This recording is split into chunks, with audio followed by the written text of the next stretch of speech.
Welcome to the Alaska Family Connection. My name is Hunter Mizar. I have the privilege of being District Superintendent of the Alaska District. Today I'm in Wasilla, sitting down with Pastor Manoj Ingle. Manoj, you've been in Wasilla for quite a while. How many years have you been out here? I think I've been here 14 years, I believe. 14 years. Yeah, I lost the count. So. Yeah. Tell us about that original call into ministry. Is this something you always thought you would do, or what did you as a kid think you were going to do with your life? Well, I grew up in pastor's family.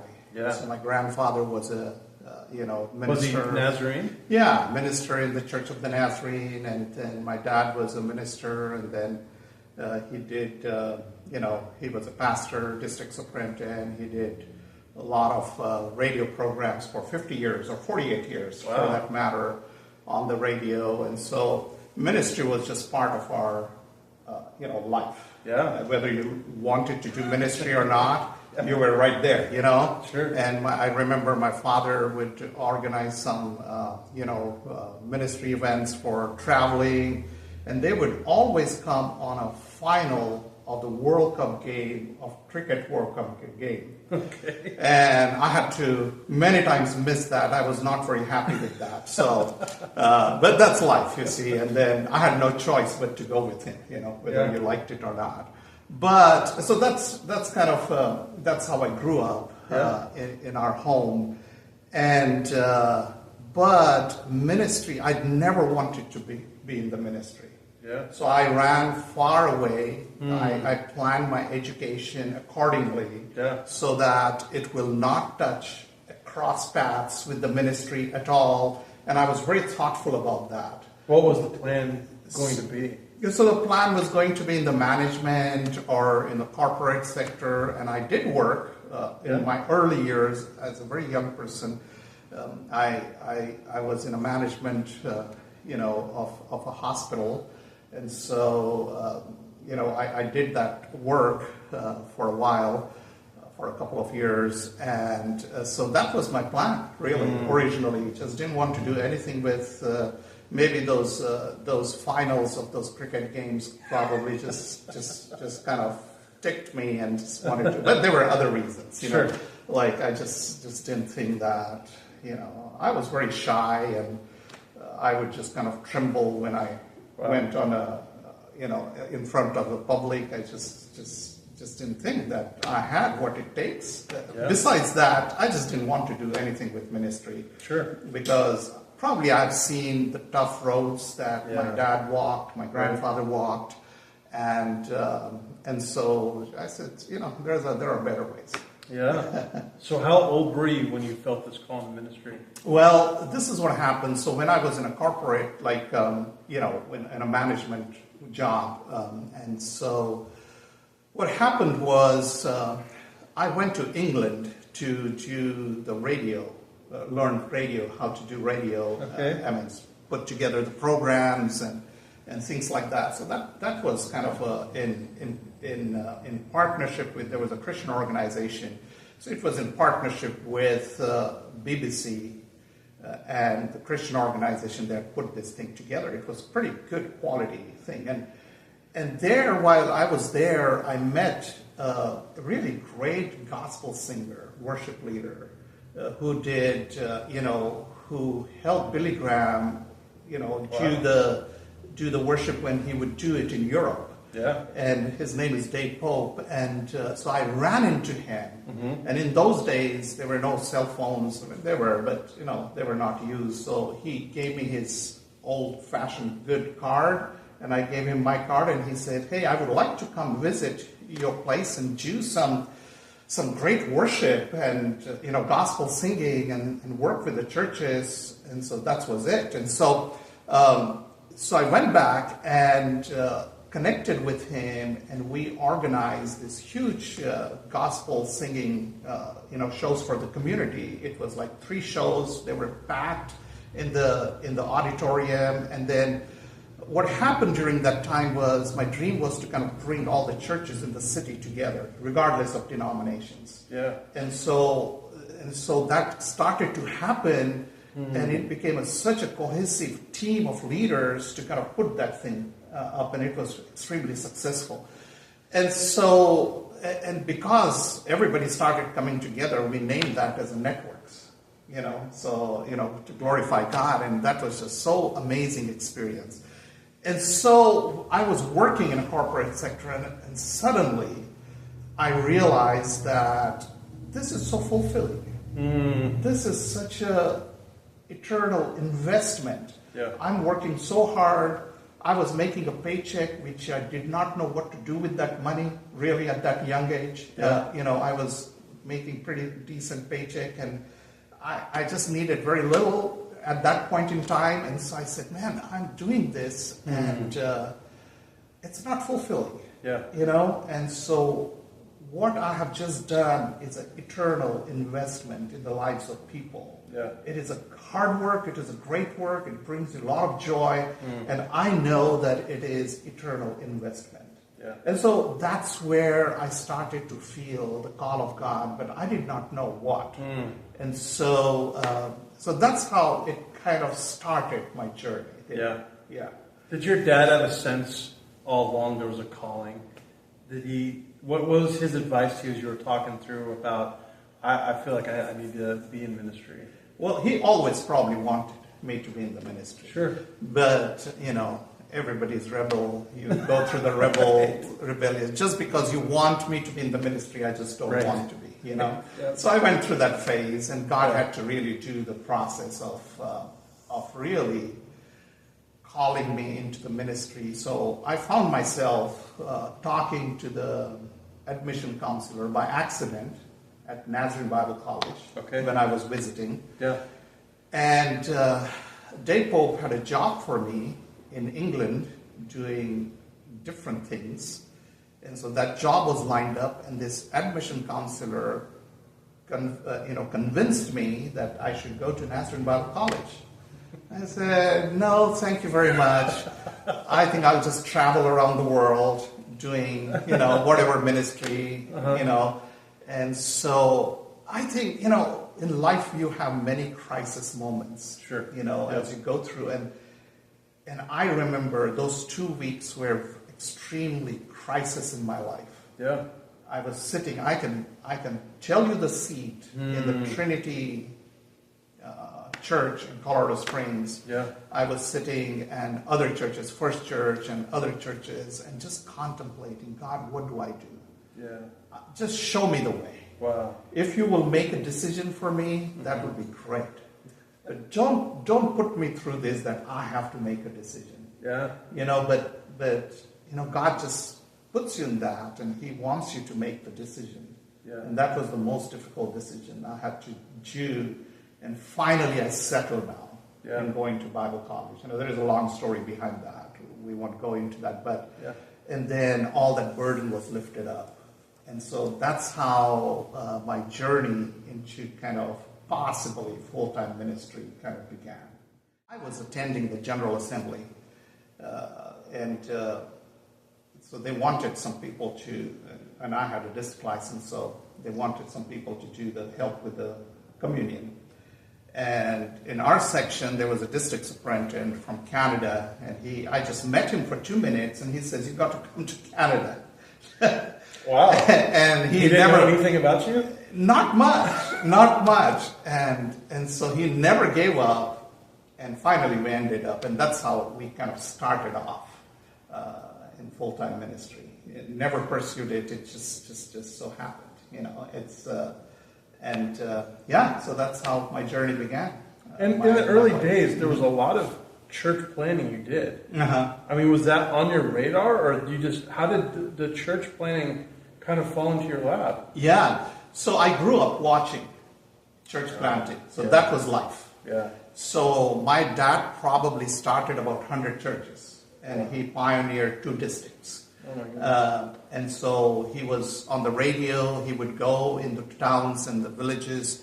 They would recognize his voice. And so there was some amazing. So I saw that process. Every place has a different process of doing the church planting. So that was life, And so when we found ourselves in Canada, that's where I was very frustrated and just wanted to kind of do, hey, how do I kind of do church? We had one parking spot for the church, for the entire church. People would park on the street, and so there were lots of challenges. So what do I do? And so I learned that one of the best way of evangelism is church planting. Yeah. People will come to the new things. If you'll start new things, Sure. new people will come, which they will not come to the old established places. Right. And so we ended up, and I can tell you the story of each church, but let's not go in that. We ended up planting about 5 churches there. And so they were And they're still active today. Oh, they're still Yeah. active. Some of the leaders are ordained now. Some of those churches have planted other churches. Wow. And the most beautiful thing about that was when I visited after 4 or 5 years after I left there, Yeah. and I went back. Very few people recognized me, which is a great thing. Yeah. That is what you want Yeah. in a church, that it is not stagnant, but people are coming in, and new people are coming in, and it was such a joy to kind of see. Well, I people feel like too, worship. when churches are so personality driven, Uh-huh. eventually when that personality leaves and everything falls apart, that's not healthy. Yeah. I mean, it's a great story of Joshua. He did not prepare a leader to come in, right. And it's so important for the succession plan, or people or a leader who follows us or who knows Right. what is going on, and it's important to kind of invest in those leaders. So all those churches intentionally invested in those leaders. So when we left, it was not, this couple left. Yeah. Now what do we do? Sure. So they knew this. They knew what to do, and it was just great. Yeah. Yeah. So I always ask people, how did you end up in Alaska? Now, Canada is not as big of a stretch as many of our other pastors on the district, but Yeah. I mean, you don't just end up in Alaska. I mean, it's a unique district, and there's some unique needs. So Yeah. how did you end up here? So everything that happens in my life happens in a 1 minute to 2 minute window. Wow. So, the short answer to that by plane, but I always tell people that, but no, I know what you're asking. So, I was watching some documentary about Alaska, and I said, who goes to Alaska? Nobody goes to Alaska. Right. That's what I'm saying. And then I found myself in M11 and in Kentucky. Yeah. I forgot the name of the city, and I had written a chapter in the book called Holy Purpose, and that was being distributed to all pastors there. And after the conference, when there were buses are organized to take everybody to the airport. And so I went to the hotel counter there to check out, and beside me was Stan Reeder, who was district superintendent, I think, at Oregon that time. Yeah. I think so, or I don't remember. But yeah, and so he was checking out just beside me. And we know each other, so we kind of talked, and we just kind of found ourselves to the bus. Uh-huh. And there were lots of people, so the buses were just kind of coming. And as we were trying to enter the bus, they just stopped us, both of us, And then we said, we'll take the next bus. And the next bus came, and everybody just kind of rushed, and we never found the seat, and we just found ourselves at the back of the bus, just standing. Yeah. And then the DS, Paul Hartley, was just sitting right there, and Stan and I was talking, and he was listening to our conversation, and he just looks up to me and he says, "You're going to come to Alaska." I said, "Yeah." I said, "I saw the documentary 6 months ago. I don't think so." And then before... Did you know Paul at all? No. Okay. Not at all. Wow. Had no idea who this man is. Yeah. And so that's what happened. And then I had an email when I went back home, and I said, I don't know whether I should respond or not respond. So I talked to my wife, and we just decided we'll just kind of explore and see where if God really wants us to be there or not. And then we visited and just kind of, God really put us on our heart that we need to be here. Yeah. So that's how we got here. Was it very different from ministering in Canada? I mean, I think we often associate the two, but do you feel like it's been a lot different? Some things are similar, but lots of those things are very, very different as well. This is a spread out community. We came from a almost million people city, and this is spread out, and and when we came here, our first question was, where are the homes? We just couldn't. We would just travel, and where are the homes? Are there people living here? Yeah. What's the deal here?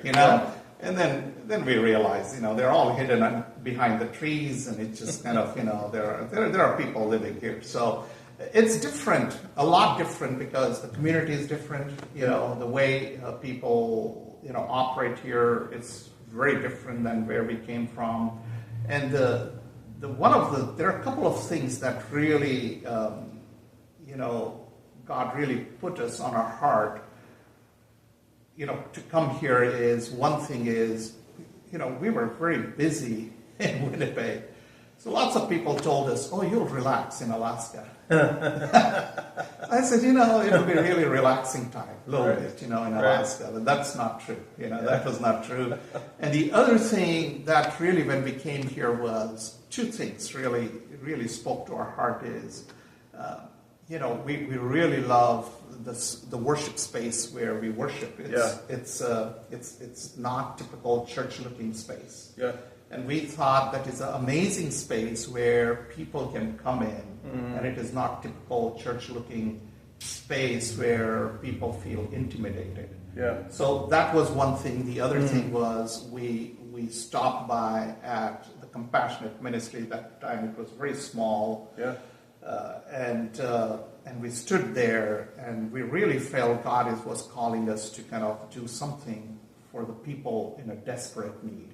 Yeah. And those were two things. And of course, the people are great. And so those couple of things really, God really put us on our heart to kind of do that. Yeah. So people, I think, are probably familiar with Wasilla itself, the community. Yeah. But I mean, what would you say is unique about this particular community? And I'm sure over 14 years, you've seen it grow a lot. Yeah. I mean, I feel like a lot of people have kind of left the Anchorage Bowl and they wanted a little bit more space. But I mean, this Wasilla area has really grown and developed. Yeah. So I mean, what's unique about the community of Wasilla? I think the quality of life here is great, and people love the access to outdoors, very easy. Yeah. And so there is a mix of community people who are great business people, and also there's a lot of poverty as well. Yeah. People here, it's a spread out. It's the size of West Virginia, the geographical size, and so little over 100,000 people are living in the size of West Virginia geographically. Yeah. And so it's spread out. Most of the population is kind of concentrated in the core, Wasilla Farmers, some of these core areas, and people have opinions, strong opinions. Yeah. But at the same time, they're very caring. They're very generous people. Yeah. I mean, they will have their opinion, but when they know that somebody needs help, they're very generous and very caring people. So that's the mark of this community. Yeah. Some of that community is commuter. They go to Anchorage and back and forth, and military presence is here because of the base. And so sometimes we can find some people transient a little bit. Yeah. But, I think we need a lot of infrastructure, community spaces. That's where churches come into the play. That if we open up our space for community to really be a part of our spaces, I think that's great. Yeah. That's what one of the things we really look forward to do. Yeah. Now the church itself in my opinion, it's always been a very strong church. I mean, I remember growing up on the district, Wasilla was one of the stronger churches. I've had an opportunity to come out here a few times and visit. Yeah. I mean, the first Sunday you were doing a baptism Yeah. with some high school kids. I mean, there's a real sense of there's some youth here, which is great. I mean, it feels like there's multiple generations here, Yeah. and just a real strong spirit of God moving. Yeah. I mean, how would you describe the church itself? What are some unique things about Wasilla Nazarene? So the church itself is, I think what I like about the church is, the people are not afraid to do the new things here. Yeah. If there is a new idea, there's a new things that you want to kind of explore, they're not afraid. Yeah. And so the idea that has been it's a part of the church life is really we need to invite people. So invite to the events, invite them to Christ, invite them to anything that is church related. Yeah. So, we always talk about invite, and so everything, all the events we do throughout the year and also the church, invite, and then give them an opportunity to grow in Christ, grow with each other, and hey, if you find time, just serve. You can serve 5 minutes, you can serve 3 minutes, you can serve for 3 hours or for a week. Yeah. And so everything we do is that. Yeah. And so that's what I think is very special about Wasilla Lake Church. And I think we like to do different things. This space, for example, here we are. This can be set up like this in the morning. And in the evening, this can look very different. And so at times we have done 3 events in a day. Wow. Morning it looks different, afternoon it looks different, evening it looks different, and I think we're used to that. Just constant change, and just that brings fluidity and not stagnancy in the church. Yeah. And so, that's how I will describe the church in a sense. It's very community minded. I mean, you guys definitely look outside of your 4 walls and figure out how can we make an impact on the community. It's obvious. Absolutely. I mean, the Frontline Mission, which is a ministry of our Wasilla Lake Church. I mean, there's a reason that ministry has been designed as a compassionate arm of the church, where lots of events happen, not only through Frontline but through the church as well. Yeah. And so we don't see that as 2 different entities, but as one working together to really serve the community. Yeah. And so that's very important in our mind to do that. Yeah. And then speaking of Frontline, I mean, about how many people do you minister through Frontline Ministry? So every week there are 250 families are ministered. Yeah. And then, there are spiritual touches that happen there. There are specialized events.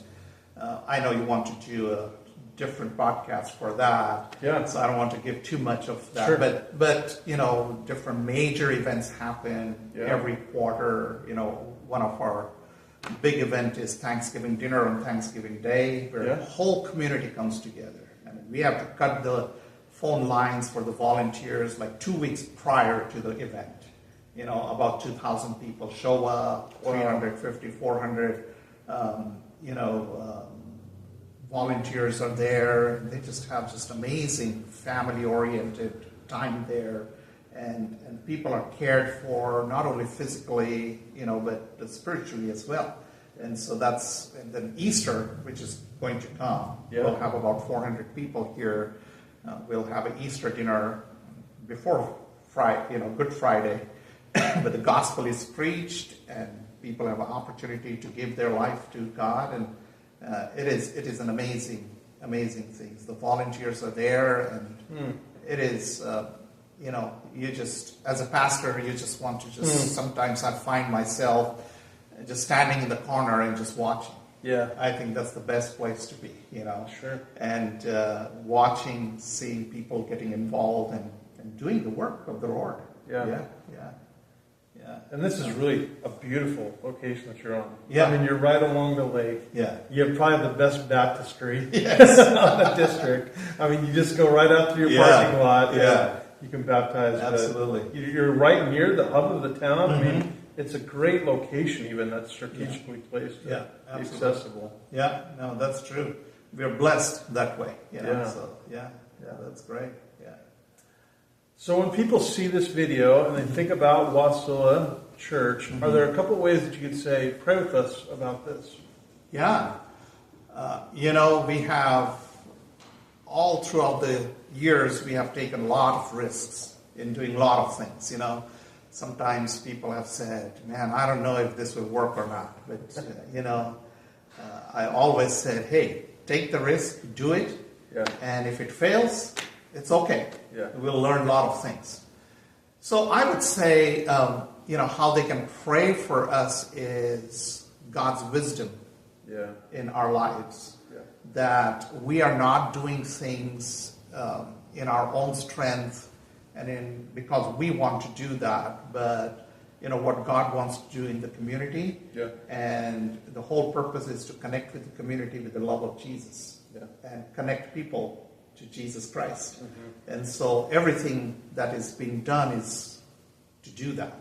Yeah. So the wisdom of God to kind of, hey, what are the things that we should not do and what are the things we should really focus on? Yeah. Because there are lots of things that can be done. There are some great things, but not necessarily that you have to do everything and really identify desire of God.